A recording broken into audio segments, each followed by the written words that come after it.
1% মানুষের কাছে পৃথিবীর প্রায় অর্ধেক সম্পত্তি।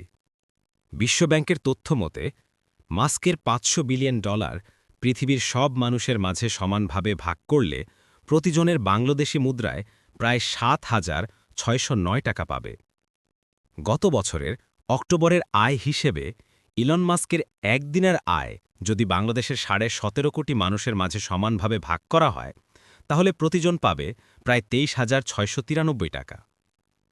৫৪ বছর বয়সী মাস্কের সম্পদ বৃদ্ধির বর্তমান হার যদি অব্যাহত থাকে তাহলে আগামী ৬ বছরের মধ্যেই দ্বিগুণ অর্থাৎ $1 ট্রিলিয়ন হবে। মাস্কের আয়ের বড় অংশ প্রায় ৫০% আসে টেসলা থেকে। স্পেসএক্স থেকে এসেছে ২০%, বাকিটা অন্যান্য আয় থেকে আসে। অনলাইন তথ্য মতে ব্যক্তি হিসাবে মাস্ক খুব বেশি সুবিধার মানুষ নয়। বদমেজাজি, কর্মীদের হঠাৎ বরখাস্ত করেন, কৃতিত্ব ভাগাভাগি করেন না। আন্তর্জাতিক দাতব্য সংস্থা অক্সফ্যাম বলছে বর্তমান বিশ্বে মাস্কের মতো 1% ধনী ব্যক্তি সারা বিশ্বের মোট প্রায় ৪৫% দখল করে আছে।